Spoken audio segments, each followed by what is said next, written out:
Bueno, la idea de hoy es poder seguir desarrollando lo que tiene que ver con el eje número 2. Voy a compartir un ratito la pantalla para que nos organicemos porque pasó como bastante tiempo.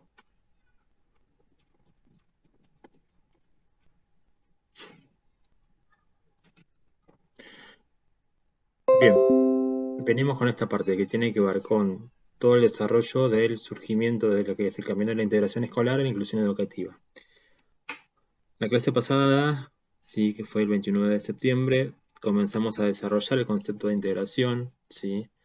Principio de normalización, actores intervinientes, prácticas educativas y exclusión de alumnos del sistema educativo argentino. Para eso vimos un documento que es uno de los primeros que tiene que ver con la educación especial en Argentina, que es el Acuerdo Marco A19. ¿Sí? ¿Pudieron leer cómo venimos con ese trabajo? Esta parte.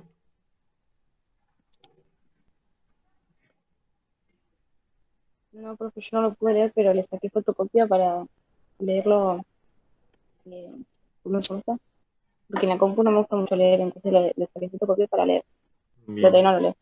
bien. Vayan avanzando porque no queda tanto como para lo que será la evaluación formal del espacio, ¿sí? Básicamente, les hago como una revisión histórica, así nos adentramos en lo que vamos a ver hoy, que es el concepto de inclusión educativa. ¿Sí? Eh, hay como varias palabras muy importantes acá. El primero es el concepto de integración y el principio de normalización. ¿Sí? El principio de normalización básicamente es, ¿sí?, lo que está apoyado desde un modelo rehabilitador, de un modelo médico, y lo que buscaba era darle pautas de trabajo a la persona con discapacidad lo más normales posibles. ¿Sí? Para utilizar este principio de normalización, uno utilizaba diferentes criterios o diferentes indicadores, ¿sí? Por ejemplo, si yo hablaba de la parte,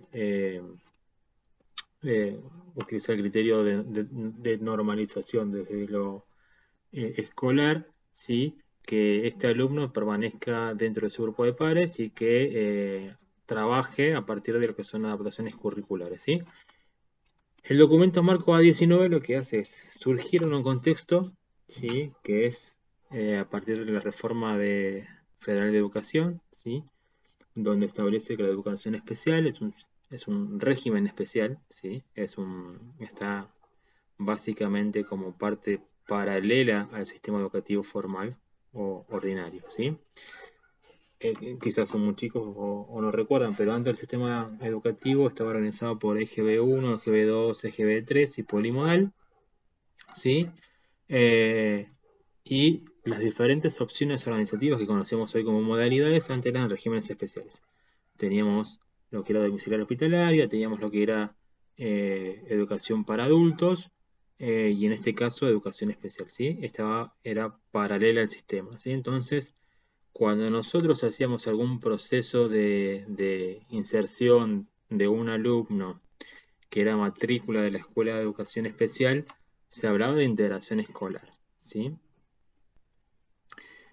Esto básicamente es una de las grandes como consecuencias o uno de los grandes eh, aspectos de permanencia que están vigentes hoy por hoy, ¿sí?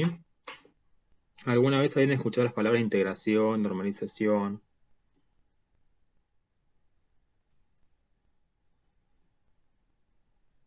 Pero sí, profe. Bien, En prácticas, lo de normalización, no, en el otro, en problemáticas contemporáneas que vimos eh, en la era demonológica y después, así, para ver. exactamente. La normalización está básicamente, sus bases son médicos, rehabilitador, ¿sí? Un modelo anterior al que estamos en plena vigencia, ¿sí? Eh, Algo que tenemos que tener en cuenta que todo proceso educativo que está pensado desde el principio de normalización está sentado en lo que son las adaptaciones curriculares, ¿sí? Y este acuerdo marco A19 lo establece bien, dice, bueno, las adaptaciones curriculares son aquellas estrategias que se van a utilizar para personas con necesidades educativas especiales, ¿sí? Son palabras que si bien ya no se utilizan más, todavía siguen como fuerte con fuerte presencia dentro de las escuelas. Hablaban de adaptaciones curriculares significativas, hablaban de adaptaciones curriculares no significativas. Dentro de las no significativas, las más conocidas son las de acceso, que tenían que ver con mobiliario, con las rampas, con poder modificar un texto, por ejemplo, si estaba en letra cursiva, minúscula,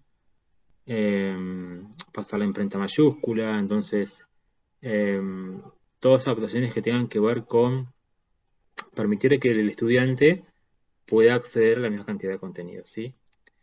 De contexto, grupos más pequeños, organizaciones del horario escolar de una determinada manera para que el alumno no se fatigue. Por ejemplo, que las horas fuertes, pesadas estén al principio, como matemática, lengua, y después las horas que tengan que ver con, con un trabajo quizás mucho más práctico, como las áreas de la ciencia, estén al final. Había como diferentes dispositivos, diferentes estrategias, ¿sí? Hasta llegar a las adaptaciones significativas, que era cuando habían recortes de contenido, ¿sí? Ya se sacaba un contenido, ¿sí? Se suprimía algún espacio curricular, que eran las famosas excepciones a las materias. Eh, Son como cuestiones que tuvieron mucha vigencia, ¿sí? Si vamos a lo que vimos anterior en el eje 1 de las resoluciones del Consejo Federal, vamos a ver que la primera, la 105, o el documento de orientaciones 1, si bien hablaban de integración escolar, seguían considerando dentro de sus prácticas lo que habla de integración escolar, ¿sí? Porque, bueno, hablaban de que si aquellos alumnos que no acreditaban en el nivel primario la totalidad de los contenidos, ¿sí? Eso implicaba que implícitamente se habían hecho adaptaciones curriculares, ¿sí? Se habían sacado contenidos, se habían este, suprimir algún espacio curricular, etcétera, y eso impactaba en que no pueda tener la certificación propedéutica o la certificación oficial del nivel, ¿sí? Entonces, estos son como pequeñas secuelas que fueron quedando y que siguen vigentes y por adentro de las escuelas, ¿sí? Dentro de las escuelas comunes o en el interior de la escuela especial. Seguimos avanzando, empiezan a aparecer documentos muy importantes en la historia, y empieza a surgir uno que ustedes ya súper conocen, que es la Convención Internacional sobre el Derecho de la Persona con Discapacidad, ¿sí? Este documento de la Convención plantea aspectos muy importantes, ¿sí? Entre ellos, establecer el modelo social de la discapacidad y tener un modelo o perspectiva de sujeto de derecho. ¿Qué se acuerdan de la Convención? ¿Cómo surgió? ¿Quién la redactó? ¿Para qué? ¿Qué dice?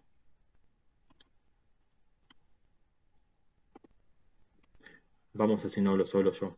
Y lo hacemos bien dinámico y se van preparando también para la clase. Surgió por un conjunto de padres, de personas con discapacidad que querían hacer valer sus derechos, Bien, porque perfecto. estos habían sido vulnerados muchas veces en diferentes situaciones. Eso es lo que puedo interpretar yo. Bien, es así, así surge. Toda convención o todo tratado internacional surge de esta manera. O sea, hay algo, o hay alguna supresión o alguna vulneración de derechos, entonces lo que se hace es visibilizar. Derechos del niño, ¿sí?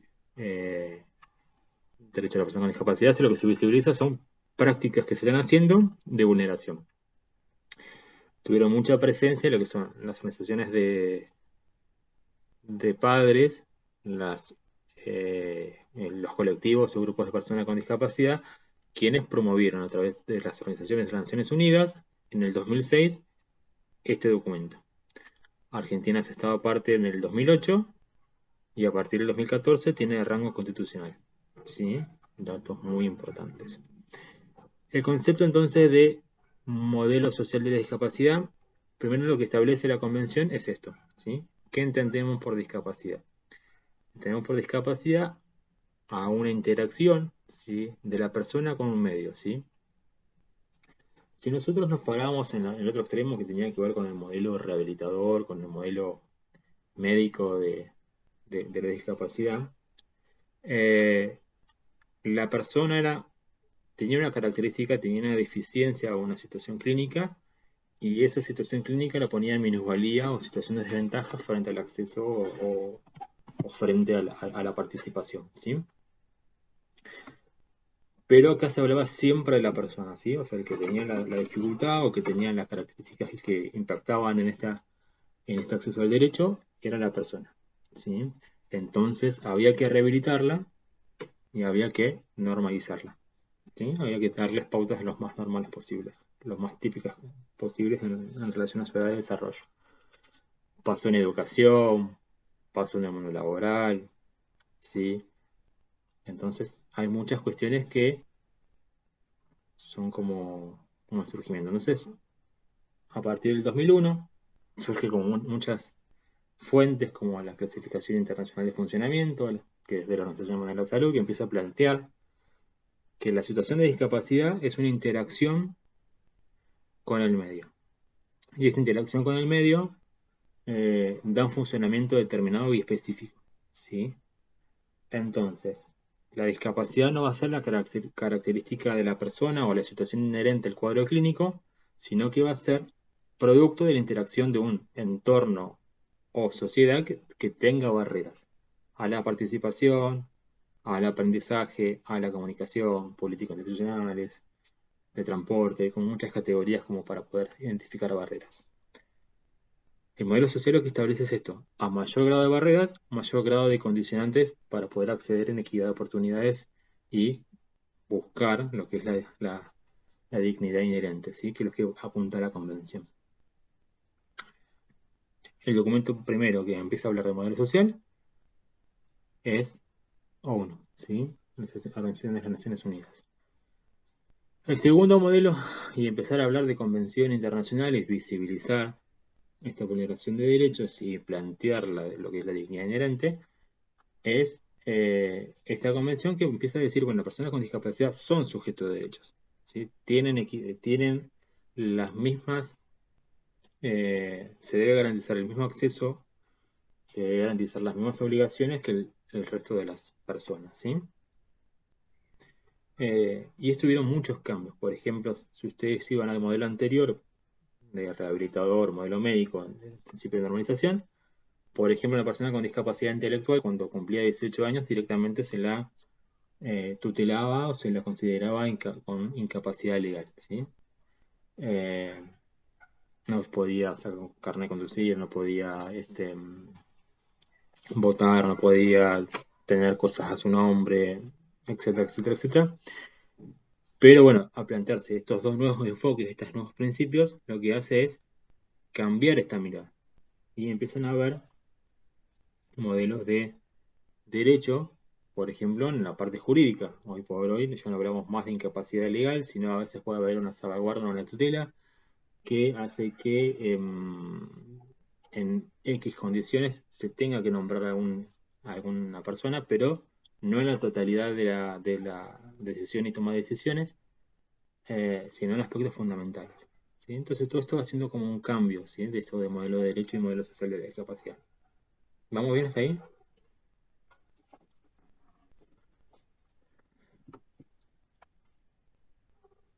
¿Vamos bien? Sí, profe. ¿Qué diferencia creen que hay entonces entre integración e inclusión? ¿Qué es lo que creen?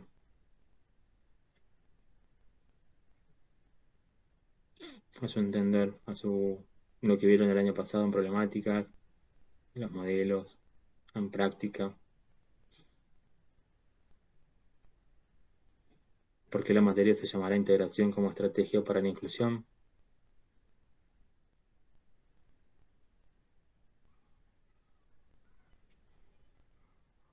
Vamos, Yo no sé si está bien, pero bueno. está, Eh, con que participa está espectacular, así que dale. em, por ejemplo, la diferencia que había entre inclusión e integración era que la integración sí, el alumno podía asistir a una escuela, pero tenía que, no estaba, ¿cómo se llama esto? Con todo el derecho a hacer lo mismo que los otros compañeros. Como que no se lo consideraba como sujeto pleno de derecho, algo así. Y la inclusión se trata de que él pueda participar de la misma manera que sus demás compañeros, haciendo, eh, ¿cómo se dice? Como que pueda ser considerado como también como sujeto de derecho y que pueda participar de la misma manera que los otros, con las, ¿cómo se dice? Es, porque sí o sí va a necesitar que lo ayuden y todo eso, pero va a aprender lo mismo y ya no le van a recortar como contenidos o cosas. ¿Algo así, no? Va por ahí. Bien, Catherine. ¿Alguien más?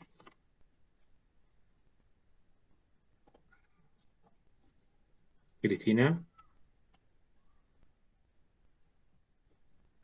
Eh, no, estaba pensando que decía mi compañera porque pienso algo similar, pero sería que en la inclusión... No, no, profe, no. No recuerdo nada, perdón. Bien, bien, pero vamos, vamos, lo que te acuerdes. No, pero yo hace mucho hice práctica. Bueno, ¿quién está en la conexión de Santiago? Yo, profe Dalma López, me llamo. ¿Qué tal? Bien, Y bueno, lo último que habíamos visto, que recuerdo, bueno, era que la integración se centra en que el problema está en el alumno. Y la inclusión es que el problema está en, o sea, no el problema, sino que tiene que ver más con el medio que los rodea. bien. Van bien, va perfecto, va por ahí las definiciones. Vamos a ver como dos modelos de escuela a partir de ese momento. ¿Sí? Vamos a ver un modelo de escuela que está muy arraigada a esto del principio de normalización. El principio de normalización es esto: somos todos normales, hay una media, somos todos iguales, homogéneos. ¿Sí? No o sea, y el problema surge cuando hay alguien que es diferente, entre comillas, y hay que normalizarlo. No se puede salir de la media. ¿Sí? Eh, Esa es la escuela homogeneizadora, o sea, un solo currículum, único, las clases son todas iguales para todo el mundo, hay una sola forma de resolver las cosas, hay una sola forma de aprender las cosas, o sea, es una escuela que está pensada en un modelo único, ¿sí?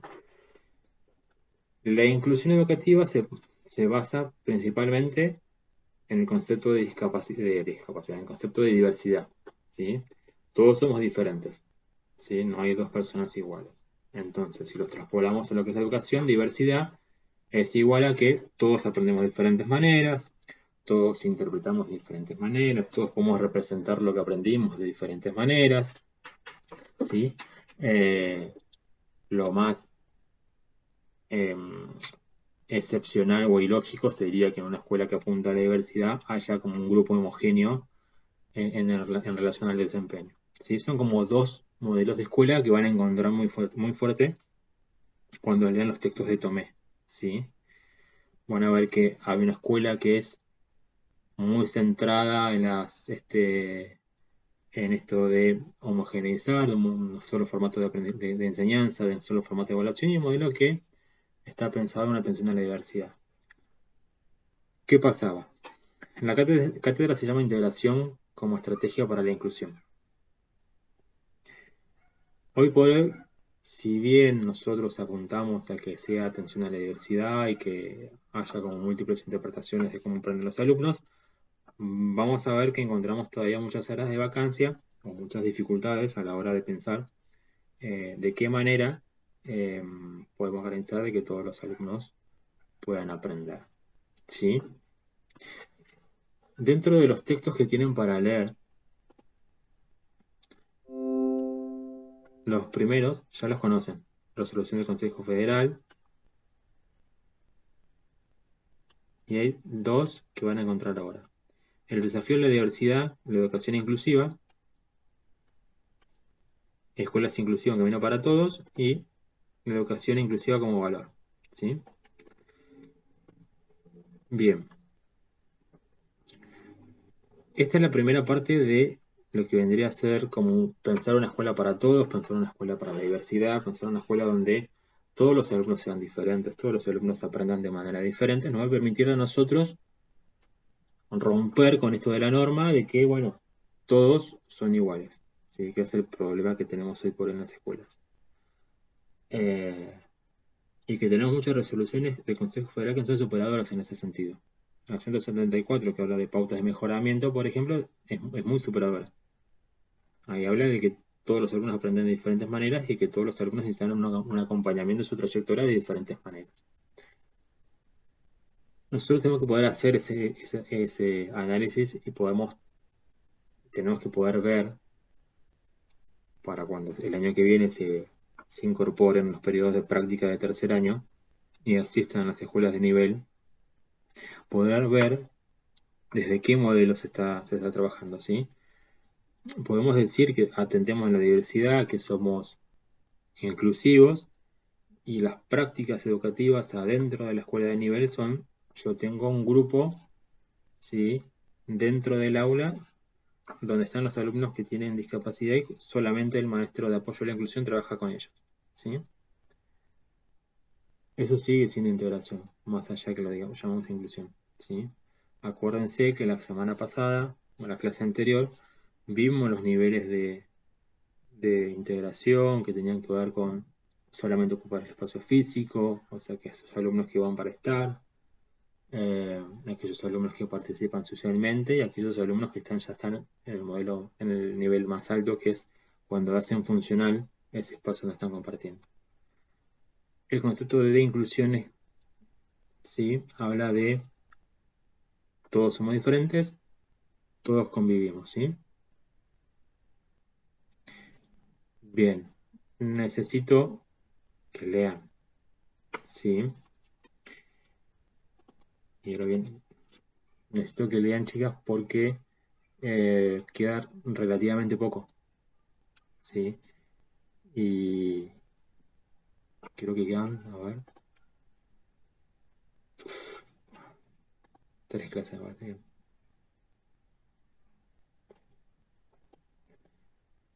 Ya le digo cuántas clases quedan.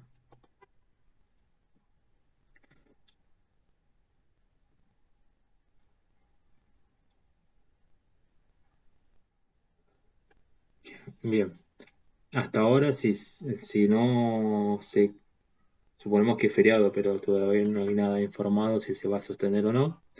El 27 de octubre es el parcial, ¿sí? Nos queda la clase que viene para hacer todas las consultas habidas por haber.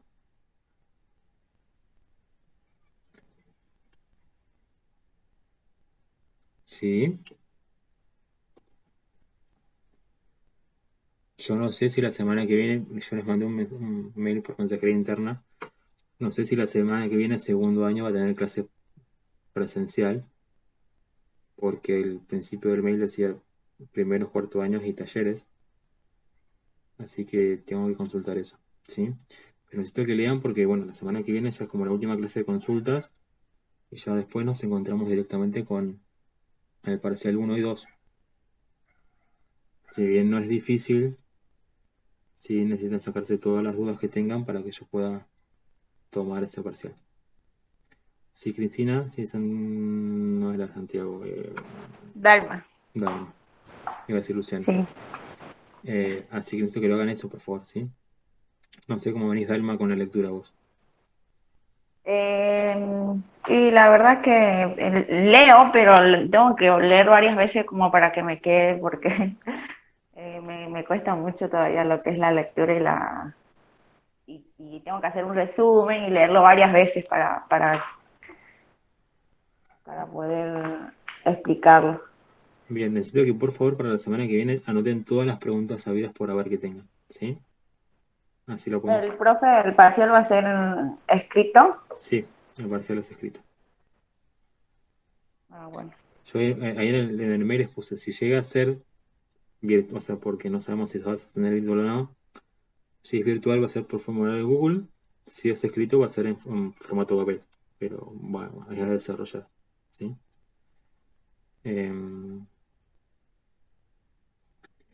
No tomo nada que no haya dicho en los videos, ¿sí? Ni en las clases asincrónicas ni en las clases virtuales.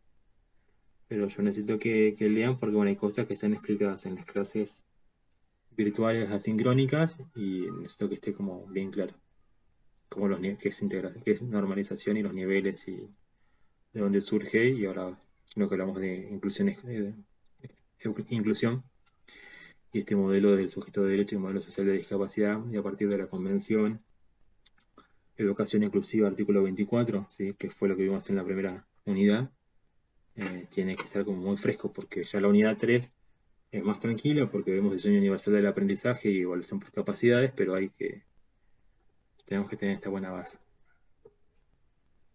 ¿Sí? Catherine, Cristina, Dalma. Sí, profe. Sí, profe. Bueno, las dejo. Yo les voy a avisar si la semana que viene hay presencial. Esperemos que sí, así hacemos como una revisión de toda la materia hasta el momento. Bueno, Lo que sí les encargo es que avance con la lectura y que avance con los foros. profe, una consulta, ¿la participación en los foros es obligatoria? Les aconsejo que sí, porque yo ahí voy viendo cómo van en sus razonamientos. Ah, bueno, sí, porque yo no pude participar, pero me iba a poner el día con los foros. Sí, sí, por favor. Bueno, profe. Bien, bueno, chicas, entonces las dejo. Consultas, cualquier interrogante o algo se comunican.